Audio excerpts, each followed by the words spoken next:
ఈ వీడియోలో ఆగస్ట్ 7వ తారీఖు ఆఫ్టర్నూన్ సెక్షన్లో వచ్చిన సైకాలజీ పేపర్ని చూద్దాం. సెంచరీస్ ఆఫ్ చైల్డ్హుడ్ గ్రంథ రచయిత ఎవరు? Philip Aries. Centuries of childhood గ్రంథ రచయిత ఫిలిప్ ఎరిస్. పరిశోధన రకము దాని వివరణతో జతపరచండి. పరిశోధన రకము దాని వివరణతో జతపరచండి. చారిత్రక పరిశోధన, గత వాస్తవాలని శోధించుట. ప్రయోగాత్మక పరిశోధన, నియంత్రించిన పరిస్థితుల్లో జరుగును. వర్ణనాత్మక పరిశోధన, ఇప్పటి స్థితిని వర్ణిస్తుంది. మానసిక వికాసం సరిగ్గా లేని పిల్లవాడు సాంఘిక నైతిక వికాసాల్లో కూడా వెనకబడతాడు. ఇందులోని వికాస నియమం ఏమిటి?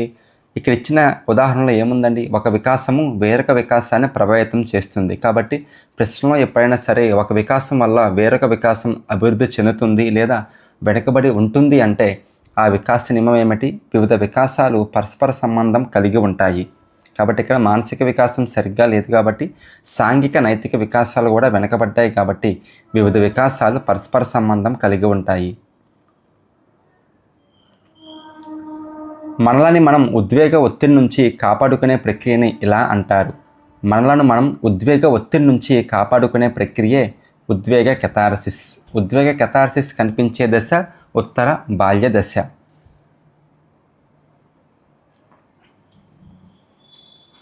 కోల్బర్గ్ నైతిక వికాస సిద్ధాంతంలోని దశలను వాటి లక్షణాలతో జతపరచండి. కోల్బర్గ్ నైతిక వికాస సిద్ధాంతంలోని దశలను వాటి లక్షణాలతో జతపరచండి. పూర్వ సాంప్రదాయ స్థాయి, విధేయత, శిక్ష. సాంప్రదాయ స్థాయి, మంచి బాలుడు లేదా బాలిక నేపథ్య నీతి. ఉత్తర సాంప్రదాయ స్థాయి, అంతరాత్మ నీతి.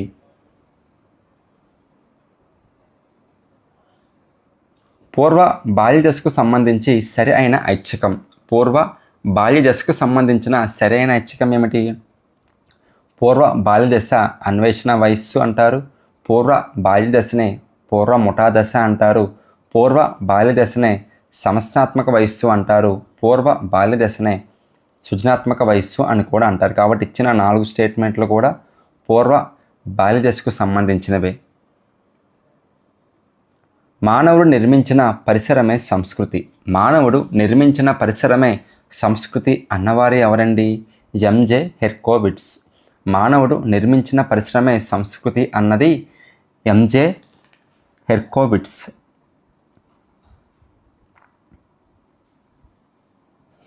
వృత్తానికి స్పర్శరేఖలు గీయడంలో ఇబ్బంది పడుతున్న 10వ తరగతి విద్యార్థి తన ఉపాధ్యాయుని సహాయంతో పూర్తి చేయగలిగాడు. ఇక్కడ వైగాట్స్కి ప్రకారం ఉపాధ్యాయుడు ఎవరండి? మనకంటే మనం ఒక విషయాన్ని ఏదైనా ఒక వ్యక్తి ద్వారా కానీ ఏదైనా ఒక మాధ్యమం ద్వారా కానీ నేర్చుకున్నప్పుడు మనకి సహాయం అందించే వ్యక్తిని వైగాట్స్కి ప్రకారం ఎంకేఓ అంటాం.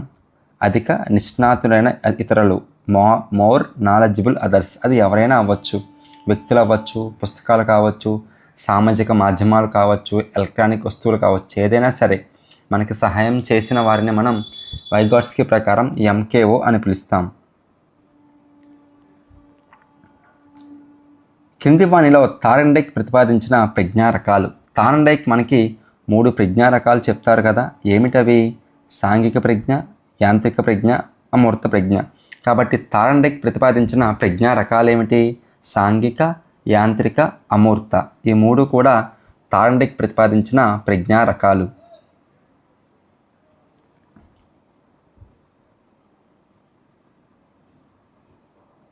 పియాజే సంజ్ఞానాత్మక వికాస దశలను వాటి లక్షణాలతో జతపరచండి.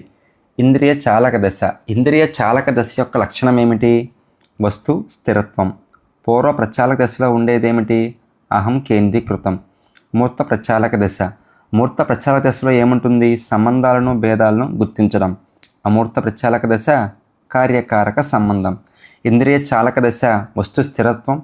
పూర్వ ప్రచాలక దశ అహం కేంద్రీకృతం. మూర్త ప్రచాలక దశ సంబంధాలను భేదాలను గుర్తించడం.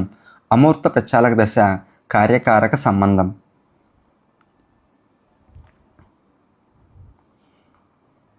16 సంవత్సరాల ఒక విద్యార్థి చదువుపై దృష్టి పెట్టకుండా తాను భవిష్యత్తులో సినిమాలో హీరోగా నటిస్తానని పకటి కళల కంటూ చదువుపై శ్రద్ధ వహించడు. అయితే అతని ఆలోచన ఏమిటి? పకటి కళలు కనడం ఏ ఆలోచన? స్వైర ఆలోచన. కానీ కింది ఇచ్చిన ఆప్షన్స్లో స్వైర ఆలోచన లేదు కాబట్టి స్వైర ఆలోచన అనేది ఏ రకమైన ఆలోచన రకం? అనిర్దేశిత ఆలోచన రకం. కాబట్టి అతని ఆలోచన అనిర్దేశిత ఆలోచన.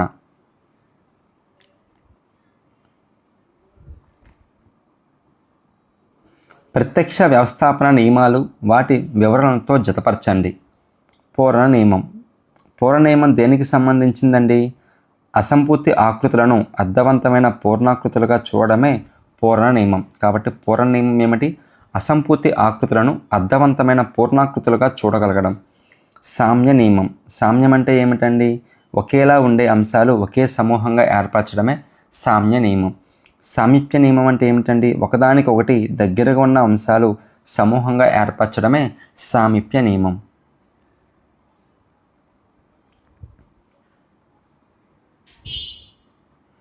ఒక ఉద్యోగి చాలా కాలంగా ఒక కంపెనీలో పనిచేస్తున్నాడు. అతనికి ప్రమోషన్ రాకపోవడంతో చాలా అసంతృప్తిగా ఉన్నాడు. అతనికి ఉద్యోగంలో ఉండాలని లేదు, అలాగని ఉద్యోగం మానాలని కూడా లేదు. ఆ వ్యక్తికి ఉద్యోగం చేయాలని లేదు, అలాగే ఉద్యోగాన్ని విడిచిపెట్టాలని కూడా లేదు. ఈ సందర్భంలో అతను ఎదుర్కొనే సంఘర్షణ ఏమిటి? రెండూ ఇష్టం లేని వాటిలో ఏదో ఒకదాన్ని ఖచ్చితంగా ఎంచుకోవాల్సి వచ్చినప్పుడు వ్యక్తికి ఎదురయ్యే సంఘర్షణే పరిహార సంఘర్షణ. ఒక విధవరాలు భోజనం చేసే బల్ల వద్ద తన భర్త కోసం ఒక ప్లేట్ను సిద్ధం చేస్తూ ఉండడం దేనికి ఉదాహరణ? రెడెంటిగ్రేటివ్ స్మృతి. ఏమిటి? రెడెంటిగ్రేటివ్ స్మృతి. ఏదైనా ఒక వస్తువుని కానీ చిహ్నాన్ని కానీ చూసినప్పుడు పూర్వపు రోజులు కానీ అంతకుముందు జ్ఞాపకాలు కానీ గుర్తుకు రావడమే రెడెంటిగ్రేటివ్ స్మృతి.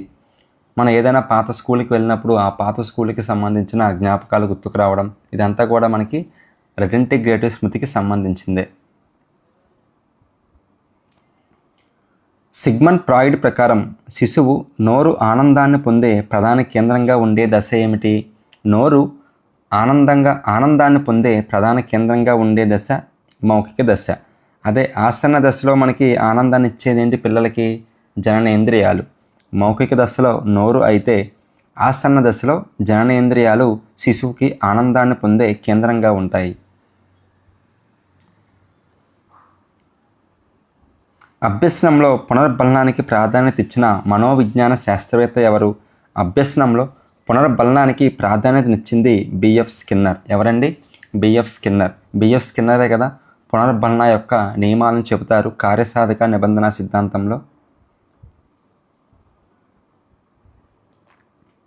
ఒక విద్యార్థి క్షేత్రమితికి చెందిన సూత్రాలను అవగాహన చేసుకొని వాటిని నిజ జీవిత సమస్యల పరిష్కారానికి ఉపయోగించగలుగుతున్నాడు. దీన్ని సమర్థించే అభ్యసన బదలాయింపు సిద్ధాంతం ఏమిటండి? సూత్రాలు నియమాల ద్వారా అభ్యసన బదలాయింపు జరిగితే అది ఏ సిద్ధాంతం అండి? సామాన్యీకరణ సిద్ధాంతం. సామాన్యీకరణ సిద్ధాంతం ఏం చెప్తుంది? ఒక రంగంలో నేర్చుకున్న సూత్రాలు నియమాలు అనేవి వేరొక రంగంలోని ఏదైనా విషయాన్ని పరిష్కరించడానికి తోడ్పడతాయని చెప్తుంది. ఏ సిద్ధాంతం? సామాన్యీకరణ సిద్ధాంతం. ఎవరు ప్రతిపాదించారు? Charles Z. వైగాట్స్కి ప్రకారం పరిశీలన, గుర్తుకు తెచ్చుకోవడం, ప్రశ్నించడం ఇవన్నీ కూడా దిగువ మానసిక ప్రక్రియలు అవుతాయి. మరి ఉన్నత మానసిక ప్రక్రియలు ఏమిటి? విశ్లేషించడం, సంశ్లేషించడం, విచక్షణ చేయడం, వివేచనతో ఆలోచించడం ఇవన్నీ కూడా ఉన్నత మానసిక ప్రక్రియలు అవుతాయి. క్రింది వాటిలో శాస్త్రీయ నిబంధన సిద్ధాంతానికి సంబంధించినది లేదా చెందనిది చూద్దాం. ఉద్దీపన ప్రతిస్పందనల మధ్య బంధం ఏర్పడుతుంది.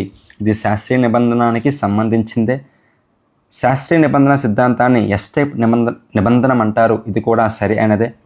శాస్త్రీయ నిబంధన సిద్ధాంతంలో అభ్యాసకుడి పాత్ర నిష్క్రియాత్మకం. ఇది కూడా ఆ సిద్ధాంతానికి సంబంధించిందే. కానీ శాస్త్రీయ నిబంధన సిద్ధాంతంలో కనిపించే ప్రతిస్పందనలు నిర్గమాలు. ఏమిటి మనకి? నిర్గమాలు. శాస్త్రీయ నిబంధన సిద్ధాంతంలో కనిపించే ప్రతిస్పందనలు నిర్గమాలు, కార్యసాధక నిబంధనలో కనిపించే ప్రతిస్పందనలు ఉద్గమాలు. కాబట్టి థర్డ్ ఆప్షన్ అనేది శాస్త్రీయ నిబంధన సిద్ధాంతానికి సంబంధించినది. థార్న్డైక్ యొక్క అభ్యసన సూత్రాల్లో లేనిది. ఇందాకేమిచ్చాడు?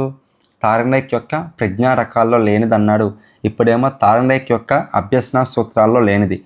థార్న్డైక్ మనకి యత్న దోష అభ్యాసన సిద్ధాంతం ద్వారా 3 సూత్రాలు చెప్తారు కదా. ఏమిటవి? సంసిద్ధత నియమం, అభ్యాస నియమం, ఫలిత నియమం.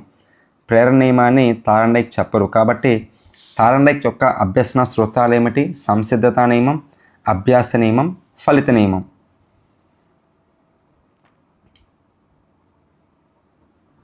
అంతర్దృష్టి అభ్యసన సిద్ధాంతానికి సంబంధించిన సరి అయిన సమాధానం. అంతర్దృష్టి అభ్యసన సిద్ధాంతానికి సంబంధించిన సరైన సమాధానం ఏమిటి?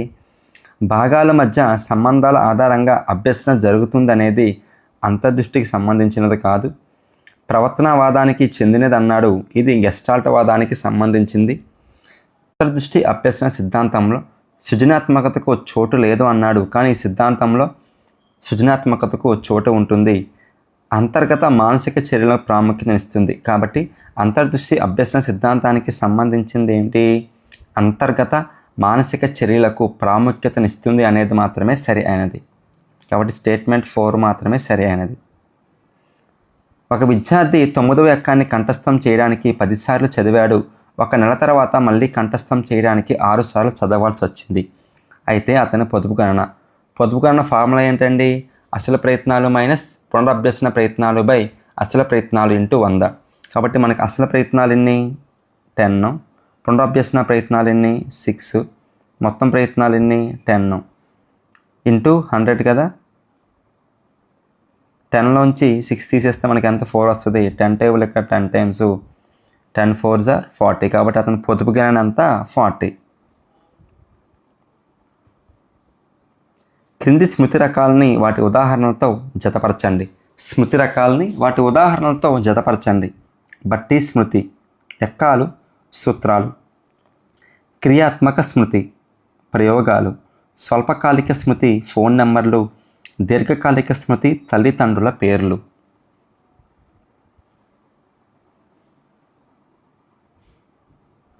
ఎన్సిఎఫ్ 2005 ప్రకారం పాఠశాల స్థాయిలో గణిత విద్యలో ఎదుర్కొంటున్న సమస్యలు ఏమిటండి? గణితం పట్ల చాలామంది పిల్లలకు భయం మరియు వైఫల్య భావన ఉండడం, ఇది గణిత సమస్య. పిల్లలకు తమపై తాముకు నమ్మకం, సన్నద్ధం మరియు సహకారం లేకపోవడం, ఇది కూడా గణితం యొక్క సమస్య. అధిక సంఖ్యలో పాల్గొనని విద్యార్థులు మరియు అల్ప ప్రతిభావంతులను పాఠ్య ప్రణాళిక నిరుత్సాహపరిచేతగా ఉండడం, ఇది కూడా సమస్య. పాఠ్య ప్రణాళిక అందు గణిత భావనలైన ప్రాదేశిక ఆలోచన వంటివి పొందుపరచకపోవడం. కాబట్టి ఇచ్చిన 4 స్టేట్మెంట్లు కూడా ఎన్సిఎఫ్ ప్రకారం పాఠశాల స్థాయిలో గణిత విద్యలో ఎదుర్కొంటున్న సమస్యలు. కింది వాటిలో జాన్ డబ్ల్యూ బెస్ట్ ప్రకారం విద్యా విషయక పరిశోధన రకం కానిది. క్రింది వాటిలో జాన్ డబ్ల్యూ బెస్ట్ ప్రకారం విద్యా విషయక పరిశోధన కానిది ఏమిటండి? ఆగమనాత్మక పరిశోధన. ఆగమనాత్మక పరిశోధన అనేది జాన్ డబ్ల్యూ బెస్ట్ ప్రకారం విద్యా విషయక పరిశోధన రకం కాదు. చారిత్రక పరిశోధన, వర్ణనాత్మక పరిశోధన, ప్రయోగాత్మక పరిశోధన, ఈ 3 కూడా జాన్ డబ్ల్యూ బెస్ట్ ప్రకారం విద్యా విషయక పరిశోధన రకాలు. కింది స్టేట్మెంట్లను చదివి సరైన సమాధానం ఎంచుకోండి. ఎలా నేర్చుకోవాలో నేర్పించండి. బోధిస్తే మనం చెప్పేదే నేర్చుకుంటారు. ఎలా నేర్చుకోవాలో చెబితే అన్నీ నేర్చుకుంటారు. ఎన్సిఎఫ్ 2005 సరి అయినదే. ప్రేమ ఆప్యాయతలకు నిలయమైన ఇల్లు శిశువుకు తొలి పాఠశాల, ఇది కూడా సరైనది. కాబట్టి ఇచ్చిన 2 స్టేట్మెంట్లు కూడా సరి అయినవే. దీన్ని ఎవరు చెప్పారండి? పెస్టాలజీ. డిఓసిసిని విస్తరించగా distributed open collaborative courses. Distributed open collaborative courses. Corel Draw ఈ మల్టీమీడియా సాఫ్ట్వేర్కి చెందుతుంది. కొరల్ డ్రా అనేది ఏ మల్టీమీడియా సాఫ్ట్వేర్కి చెందుతుందండి? Graphic designing. ఈ రకపు ప్రశ్నలను స్వేచ్ఛాయుత ప్రతిస్పందన ప్రశ్నలు అంటారు. ఏ రకమైన ప్రశ్నలండి? వ్యాసరూప ప్రశ్నలను స్వేచ్ఛాయుత ప్రతిస్పందన ప్రశ్నలు అని అంటారు. సామాన్య సంభావిత వక్రరేఖలోని చతుర్థాంశ విచలనం. సామాన్య సంభావిత వక్రరేఖలోని చతుర్థాంశక విచలనం ఏమిటి? 2/3 × SD.